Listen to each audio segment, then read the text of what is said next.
Barret Edelstein here, your celeb expert and your Celeb Savant. Celeb Savant is a weekly entertainment show. We have long-form career retrospective type interviews with celebrities, singers, actors, and industry experts. On this episode of Celeb Savant, I'll be speaking to South African electro-hop music duo, identical twin brothers Andrew and Brian Chaplin, who formed the band Locnville in Cape Town, South Africa in 2009. The twins are singers, songwriters, song producers, and musicians, in addition to being guitarists, drummers, and business entrepreneurs. Since their debut studio album, The Sun in My Pocket, was released in February 2010, they have released hit after hit and album after album, which have consistently climbed the charts. Please note that when we recorded this interview, Andrew was in Berlin, Germany at a coffee shop. So the background noise that you hear is the revelers in the background enjoying their coffee on a Sunday afternoon in Berlin, Germany. Up next on Celeb Savant, we've got Andrew and Brian from Locnville. Where do we find you guys? What's happening in your world, and how are you doing? Well, I'm calling from Cape Town, South Africa at the moment, and I am very much living dad life at the moment. I just had a newborn about 3 weeks ago, so very much in that life. And Drew's out in Berlin, which I'm sure he'll tell you now. So I'm in Berlin right now. I'm busy working with some artists over here. I'm actually busy currently working on a solo EP for myself, and we've done some amazing studio sessions, and it's going to be released probably within the next 2 or 3 months, and I'm excited to see what everyone thinks of it. So first of all, Brian, congratulations, or mazel tov for the newborn baby. Thank you, I appreciate it. So now, guys, let's take it all the way back to the very beginning. So the Locnville hybrid or non-hybrid musical journey story. Tell us when you guys got motivated to join the music industry or in the entertainment world, and tell us your journey and your story. Yeah, well, it's a fine question. I mean, both of us started very young. I think the main point that we each got started with music sort of in a kind of way that it was sort of turning into something was when we were 6 years old. Both of us got a guitar for Christmas. We started writing some songs. We obviously looked up to people that were sort of happening at the time. And then we just sort of went through genres. We used to be hard metal guys. We went through a whole rap phase and everything like that. And then we recorded an album called Make Waves in 2005, if I'm not mistaken. And that was sort of the first sound of Locnville. And then we recorded a follow-up album, which we actually called Retro Electro. And we submitted the single Sun in My Pocket to a whole bunch of radio stations. It kind of really just did its own thing. And then we got contacted by Just Music, who signed us, and so on. But that's in a very, very small nutshell. That's essentially how it all started. It was beating on a lot of doors.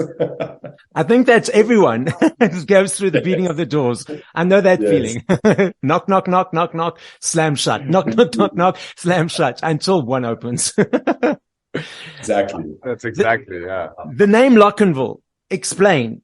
For the people who don't know, the story behind the name. Right. So for a long time, we sort of wanted to keep it a bit of a mystery, just because I felt like it was a little bit difficult to explain to people, but we're way past that now. So essentially it's the blend of two words, because we were born in the States and raised in South Africa. Obviously both the States and South Africa hold big significance in our life. And so the Locken part was to represent South Africa, and it came from Loxn culture, which was that clothing brand back in the day. So it was basically, instead of Loxn, it was Locn. Okay. And then the Ville was for all of the different villes that you get throughout the States. So it was Locnville.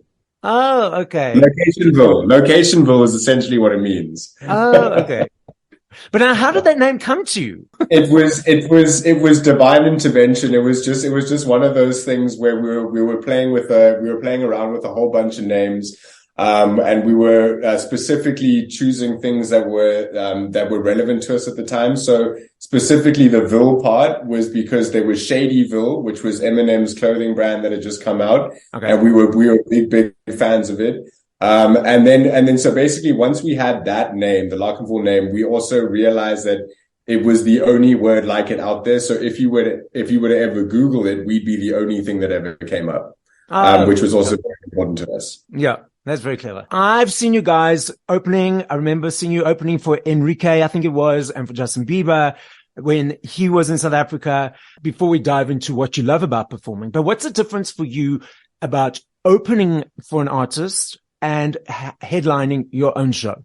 Well, I can definitely say that the big difference is just like restrictions. If it's your own show and you're the headliner, then it's like anything goes kind of.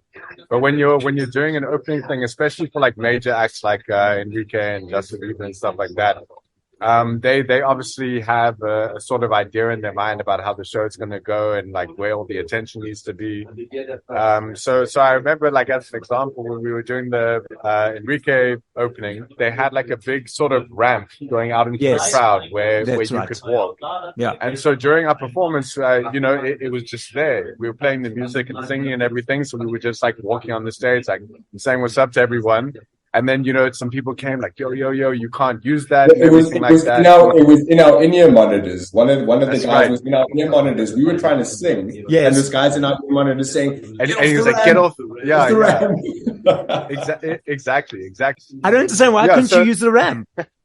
Because it has to be the moment for the main act. Oh my word. Exactly. Okay, let's not get into that. So basically what I mean by restrictions, like when you're doing an opening thing, you have to always keep in mind that you are the opener. And the guy or the lady for that matter, that's coming after you is the main act, and everything that's there is for them, not for you. And also, one of the big things about being the opener is your bass and everything like that, like all the big things that the crowds love is all cut well in advance. So they only turn up that bass and give the subs the full power once the main artist comes on. So, when you're the warm-up act, and especially us, I mean, our music is filled with low end and big heavy beats. So it's always a little bit disappointing when you have to play them and you're listening to it and you just know it's not quite there.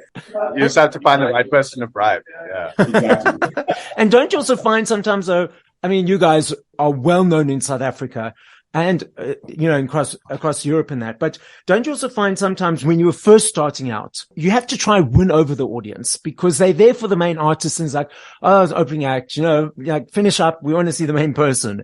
I don't know if you ever felt that more in the beginning was, when Justin that was, you were really well known. So the audience really knew you. But in the beginning stages of opening for those artists, was it ever that situation? I feel like I need to win over these people? I think we were actually really blessed to only have been opening for those artists once we already had a little bit of a name going. Yes. So in terms of opening for the bigger artists, we were very lucky to have people that knew the music. But in the beginning, I mean, I remember, now we're talking really, really in the beginning. I remember we played a show, and at that time we were opening up for, it was like A-King or Van Coke Cartel. It was one of those bands, and we were definitely in the mindset like, wow, we've got some work to do, because the crowd was there to see them 100%. And we walked on and nobody knew the music, and the crowd reception was really cold. I remember it wasn't a great crowd reception. There were a few. We had a lot of technical difficulties. Yeah, we had technical difficulties. I mean, it was awful. I remember we walked off that stage and we were like, wow, that didn't go so well. And then luckily, it only about a few months after that, it started getting some love. And so the whole dynamic changed quite quickly after that. When a situation like that happens, whether it's in the beginning or even when you guys are popular and headlining, and you're sort of not feeling it or the energy's not there, is it a process of, okay, cool, brush it off? It's just that moment that's passed. The next time we'll focus more on this or that. Or does it allow you to feel negative or get you down? Of course it can get you down. Absolutely. I mean, because you have to remember that Locnville was not our first project. We've done a myriad of projects, since Locnville, or or pre-Locnville kind of becoming a known name and everything like that.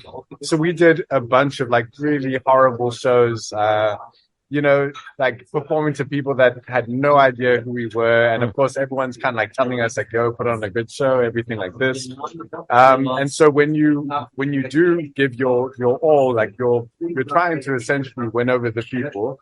But then there's like sound difficulties and the people are just kind of like staring at you, like really drunk and stuff like that.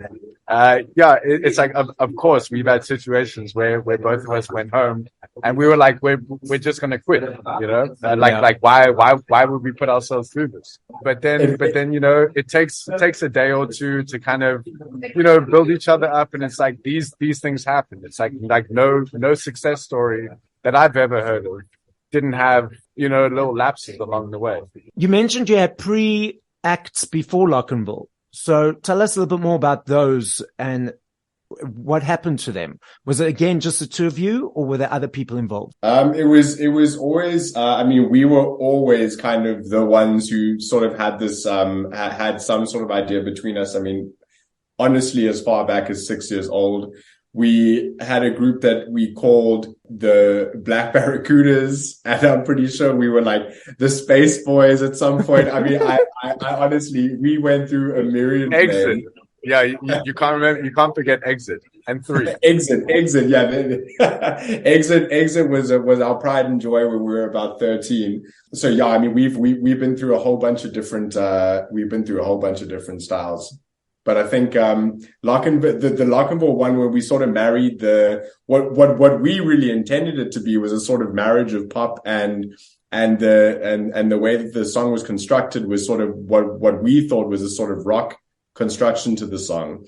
And I think that when we blended those two elements, that was when we started getting people saying, hey, this is really nice, we like this, and then we kind of stuck to that sound. Now, during your Locnville career, you've collaborated with a lot of different local and international artists. How is that process bringing that energy into the room when compared to you guys, you've known each other your whole lives, obviously, since you were born. But when you bring that third or fourth element into the room, is it a freshness? Do you have to get used to it? Tell us about that process and how do you choose those people? I was going to say it depends who it is, but Drew, you can take that one. Yeah, well, I have to agree with Brian there. It really does depend because, at least from my view, we've had very different situations in that sort of situation. We've had some kind of collaborations where we've expected something to be really easy and free flowing, where maybe it hasn't been, and then other times we've had sessions where it was more just to like kind of get people off our back and then like do something. And then it actually ended up turning out really well. So yeah, I wouldn't say that there's any one thing, but to answer your question, yes, there's absolutely a different vibe. I mean, obviously when Brian and I are in the studio, it's very, very comfortable. Like you said, we've known each other since we were like in the womb. So sometimes it can be a little bit, different when you get other people into the studio. They have their own workflow. Sometimes, I know for me, like I can feel a little bit apprehensive if I don't like something to actually say I don't like something. So yeah, in my experience, I would say to do collaborations and stuff like that, it's much easier to sort of get what you want done before the session rather than trying to kind of get it all together there because you're still sort of in that introduction phase, if I can say that. So your journey process of creating from zero to a 3 to 4 minute song, what is that process? Is it different each time? Is it easy each time? So the musical creative journey of Locnville. It varies track to track, but I would say generally speaking, it would start with a beat. So very, very rarely will we start with an actual song with a lyrical idea. It'll normally start with a beat. And then we will throw around a few ideas.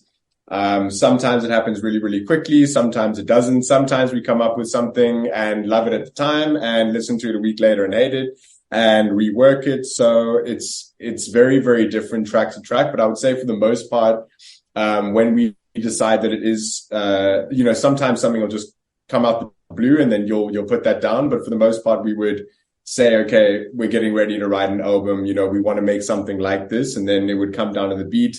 And then we'd write the song afterwards. And what motivates those lyrics?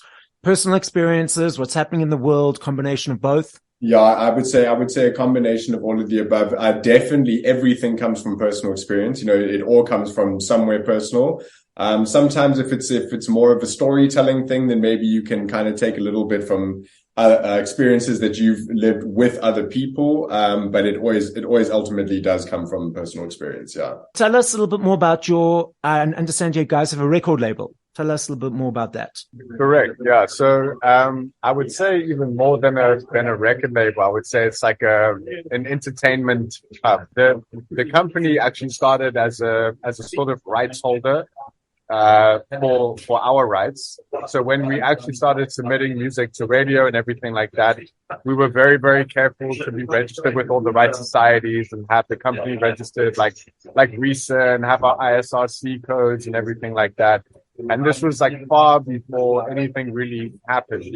So that company existed probably from 2005, something like that. And that was called Contraband. And so ever since we first launched, we've only ever licensed our rights out to labels. So that publishing company then turned into the record label that is now CBGSB. So it's essentially, it's just a company holding that has track record in the business. We obviously have a lot of first-hand experience of what, being with the labels like, what releasing music's like, talking to the media, blah, blah, blah, everything like that. So we just wanted to kind of build the label that I guess we wanted when we first started, which is to always have an immediate point of call and have people that have experience in the game. So if you come to them with questions or whatever, they can answer from like an honest, authentic standpoint. And I think that's what we provide. We only work with people that we really believe in. We get submissions all the time. I would say 0.0001% of those we actually end up doing something with. But that's the history behind how the label started. It was essentially just a company to hold our own rights. What in that 0.01% do you see or feel that makes you think, I want to work with that person? It's actually interesting you asked that question because I got asked that question like literally about 2 days ago. And I've got a very real answer. We hear stuff all the time and it's not that it's bad. Yeah. Like a lot of it's really good. But at the end of the day, we're putting up our own money to invest in these things. And obviously as a business, you have to accept that whatever money you put in might be a loss or it could be a recoupment, as any business works. So I would say, for me, it's finding something that is truly unique. And one of my best examples is a rapper that we signed semi-recently that goes by the name of Bims. And what really, really grabbed me about him is I've heard a lot of kind of trap stuff and a lot of it's really good. A lot of it's got really good beats. The guys have really good flows and everything like this. But he had a completely different story. Like he wanted his first single to be in Afrikaans and things like this. And I just thought that was so unique that it's almost like how can we not do something? And then, for example, Anika Kiana, we knew her personally because she worked on one of our records. And when you stand in the same room with her and you hear her sing, it's just undeniable. Like it's just like this is a major, major talent. This is definitely going to go somewhere. And if we can be any part of that process, then it's. I recently interviewed another twin brother duo from Germany called Amistad. They're a folk band. And I asked them this question and it made me laugh. And I'm going to ask you this question because they're twin brothers and they're in fact, the exact same age as you guys. And I said to them, and this is a question to you, do you guys get on outside of the music, or do you do you fight? Because with Joe and Jan and Joseph, they were like, no, they've got completely different sets of opinions. But when it comes to the music, they're in the same place. But everything out of that, they like fight all the time. So with you guys, what is the dynamics? I think for the most part, I mean, we get along. I mean, obviously, yes.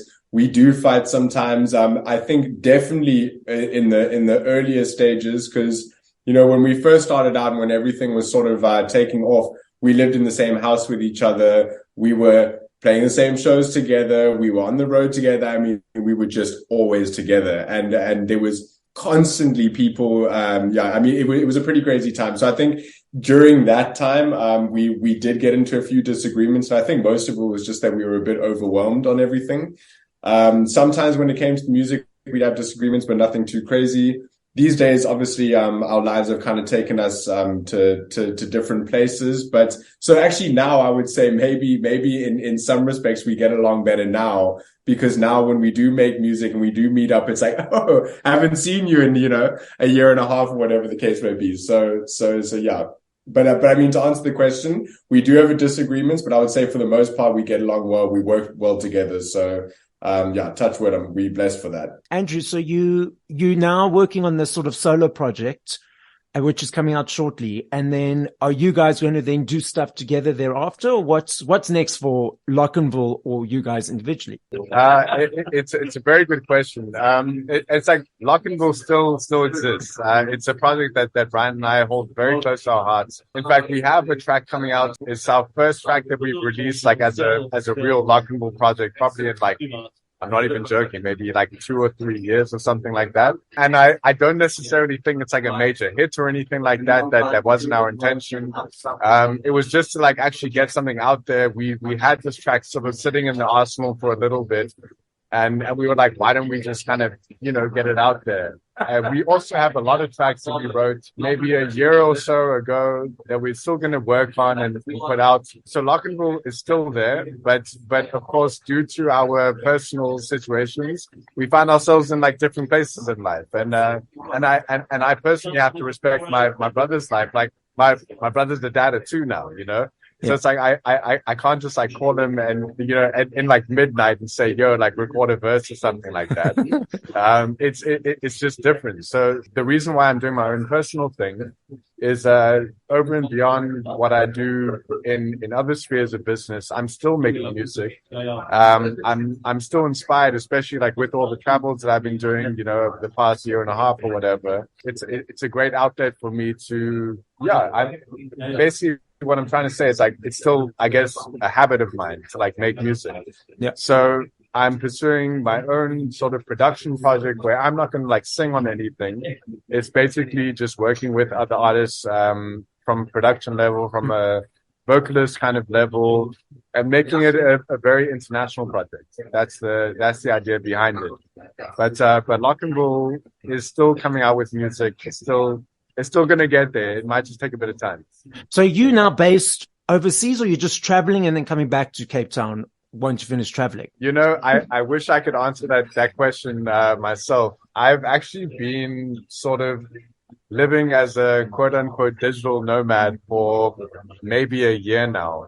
It's been a wild experience. So I don't necessarily live anywhere. I'm sort of just like hopping from place to place, doing what I do. And it's been insanely exciting. It's been nerve-wracking. It's been a major life experience. And I think that'll definitely shine through in a lot of the new stuff that we're doing. Okay, cool. So you'll just have to see where you land. Eventually. Pretty much. I'm going to put you both on the spot. I love playing this game, and one of you is going to have time to think, but it won't be much time. The recipients don't always love doing it. I know if I asked you each this question in 2 minutes, 2 days, 20 days, I know that your answer will be different each time. But if I had to ask first you, Brian, your top 5 songs by other artists that you play in this moment, what would those songs be? Okay, so I like a lot of Kid Laroi stuff at the moment. 1,000 Miles Away by Kid Laroi is a good one for me, as well as his latest one, Love Me Again. I love quote unquote chill lounge music. I don't know exactly what the genre would be, but there's a few artists that I can't think of off the top of my head, but there's few good chill lounge songs. But I'd say in terms of songs and artists, Post Malone, Kid Laroi, I'm very song driven. My sort of passion lies in writing songs. So, I've been enjoying a lot of that stuff. So 5 songs. I'm beating around the bush here. Love Me Again, 1,000 Miles Away, let's say Circles by Post Malone, Goodbye by Post Malone, and then just I'll throw in an old one there. It's Been a While by Stained. It's a classic of mine that I've played for years. Okay. Andrew, over to you, your top 5. You had time to think. I did have time to think, and I actually had time to go look in my Apple Music here. And to be honest, I can't necessarily say there's top 5 songs or whatever. Yeah. But there's definitely styles of music that I've really, really gotten into lately. One of the artists that I really found very interesting is a lady named Rosalia from Spain, who's been doing actually really, really well around the world. There's also an Italian group, a rock group that won Eurovision last year or the year before or something called Måneskin. Yes. I thought that they were really interesting. Yeah. Their whole kind of visual appeal and sound and everything like that.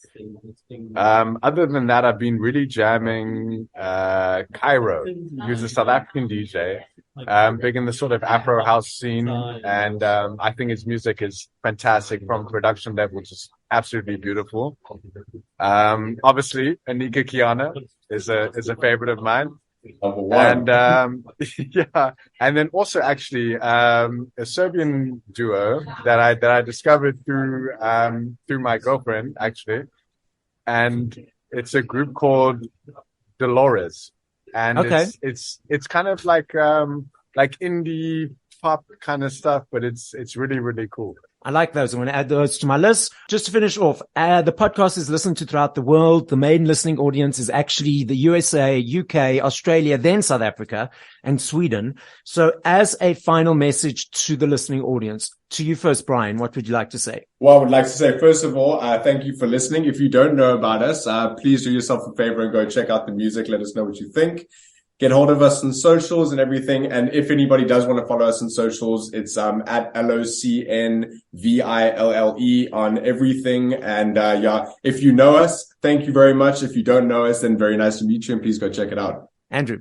There's really not much I can add to that. Again, for everyone who's been supporting us through the years, thank you very much. For anyone who we're new to, welcome, and I hope you enjoy what we do. There's going to be a lot coming from both of us, including myself from a solo position. So yeah, stay tuned and hope you enjoy.